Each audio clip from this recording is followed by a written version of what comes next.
हिजकियल अलैहिस्सलाम सिर्फ बुलाने से मुर्दे जिंदा हो गए।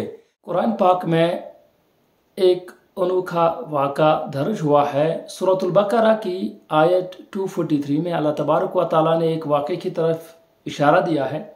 मुफस्सिरीन और मुहद्दिसीन ने उनमें से जो अक़वाल नकल किए हैं उनमें से एक ऐसा भी है कि मूसा अलैहिस्सलाम की जो उम्मत थी उनके तीसरे खलीफे यानी उनके पहले खलीफे तो यूशा बिन नून अलैहिस्सलाम थे, दूसरे हज़रत कालिब थे अलैहिस्सलाम और तीसरे ज़ुल्किफ़ल जिनके लिए हज़रत हिजकील अलैहिस्सलाम का इसमें मुबारक भी मुफस्सिरीन ने दर्ज किया है।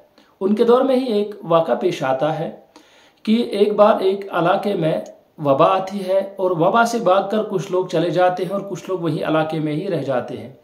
लेकिन अल्लाह तबारक व तआला का करना कि जो लोग वबा से भाग गए होते हैं वो तो बच जाते हैं, लेकिन जो पीछे रह चुके होते हैं उनका इंतकाल हो जाता है। तो वो सब अब वापस आकर देखते हैं कि बहुत से लोग मर गए हैं, तो इसलिए आइंदा से सब लोग कहते हैं कि नहीं, अगर खुदा न खास्ता फिर से ऐसी वबा आएगी तो हम भी यहाँ मौत से भाग कर दूसरे इलाके में चले जाएंगे। जब अगले साल ऐसा ही फिर हुआ कि एक वबा आई, ताउन आया, तो फिर से लोग भाग गए और वो छुप गए एक इलाके में। लेकिन अल्लाह तबारक व तआला का करना ऐसा हुआ कि अजाब का एक फरिश्ता, बल्कि मुफस्सिरीन ने लिखा है कि 2 फरिश्ते आए और उनकी चीख से सब के सब वहीं पे मर गए। और जब वो सब के सब मर गए, मुफस्सिरीन ने अलग अलग अक़वाल नकल किए हैं जिनमें हज़रत अब्दुल्लाह इब्न अब्बास रज़ियल्लाहु अन्हुमा ने 4000 का कौल नकल किया है तफसीर तबरी में। इसी तरह कुछ ने 70,000 कहा है, कुछ ने 40,000 कहा है, कुछ ने उससे ज़्यादा कम।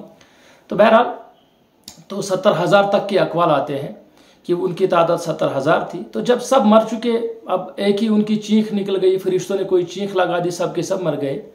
तो क्या होता है कि सब जब मर जाते हैं तो कुछ टाइम के बाद अब वहाँ बदबू फैल जाती है। अब इर्द गिर्द के लोग जमा हो जाते हैं, वो देखते हैं कि इतने हज़ारों लोग हैं, यहाँ से बदबू आ रहे हैं। वो कोशिश करते हैं कि इनका कफन दफन करें, लेकिन जब वो देखते हैं कि इनकी तादाद बहुत ही ज़्यादा है तो वो बजाय कफन दफन के वो क्या करते हैं कि एक दीवार चारों तरफ से खड़ी करते हैं ताकि बदबू उसी में कैद हो जाए और दरिंदे वगैरह से वो बच जाए। फसर ने लिखा है कि कुछ अरसे बाद उनके जब जिस्म गल जाते हैं, सड़ जाते हैं, तभी वहाँ हज़रत हिजकील अलैहिस्सलाम का गुज़र होता है। तो वो भी जब देखते हैं कि थोड़ा बदबू सी आ रही है तो अल्लाह तबारक व तआला से दुआ करते हैं कि अल्लाह तबारक व तआला ये सब मेरे इलाके के थे तो तू इनको ज़िंदगी बख्श दे। तो अल्लाह तबारक व तआला हज़रत हिजकील अलैहिस्सलाम को कहते हैं कि आप इनको निदा कीजिए और ये ज़िंदा हो जाएंगे। तो वहाँ हज़रत हिजकील अलैहिस्सलाम जो है, यानी जो बनी इसराइल के वो नबी हैं, हज़रत हिजकील अलैहिस्सलाम, मुफस्सिरीन ने कहा उन्हीं का लक़ब ज़ुल्किफ़ल भी था, ये भी मुफस्सिरीन के अक़वाल है। तो हज़रत हिजकील अलैहिस्सलाम दुआ करते हैं और सब के सब जो इंसान वहाँ पे मर चुके होते हैं, हज़ारों की तादाद में, सबकी हड्डियाँ एक दूसरे से हड्डी जुड़ जाती है, हड्डियों का ढांचा बनता है, वो वहीं के वहीं ज़िंदा हो जाते हैं। तो इस तरीके से एक अजीब व गरीब वाक़ा रोनुमा होता है और मुफस्सिरीन ने इस वाक़े के रोनुमा होने में बहुत से फ़वाइद ज़िक्र किए हैं, जिनमें एक है कि अल्लाह तबारक व तआला की तकदीर से कोई नहीं भाग सकता है। मौत से किसी का फ़िरार मुमकिन नहीं है, आप कितना भी भागे, लेकिन अल्लाह तबारक व तआला ने अगर लिखा है आपकी मौत तो वो आपको वही आएगी जहाँ लिखा है, आप नहीं भाग सकते हैं। इस तरह इसमें एक और फ़ायदा ये भी ज़ाहिर होता है कि अल्लाह तबारक व तआला के यहाँ उनके महबूब बंदों की, यानी अम्बिया हैं, औलिया हैं, सुलहा हैं, जो भी अल्लाह तबारक व तआला के नेक बंदे हैं, बिलखुसूस उनमें अम्बिया आते हैं, तो उनका एक अल्लाह तबारक व तआला के यहाँ बहुत ही अजीम दर्जा है।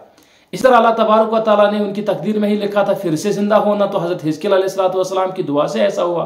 तो ये सब अल्लाह तबारक व तआला का करना होता है, इरादा होता है। हाँ, इसके असबाब बहुत से होते हैं, इसीलिए हम आलम असबाब में सबब को नहीं छोड़ सकते हैं, क्योंकि हम आलम असबाब में जिंदा रहते हैं तो इससे वसाइल काम आते हैं। और बिलखुसूस इसमें एक और फ़ायदा ये भी है जो मैं अभी अर्ज़ कर रहा था कि जिस तरह जो फरिश्ते हैं उनकी चीख से वो सब के सब मर गए, वहीं पे हज़रत हिजकील अलैहिस्सलाम की दुआ से, उनकी आवाज़ से सब के सब जिंदा हो जाते हैं। तो यहाँ पे आप देखिए कि एक नबी अलैहिस्सलाम जो है तो उनके सिर्फ बुलाने से मुर्दे जिंदा हो गए।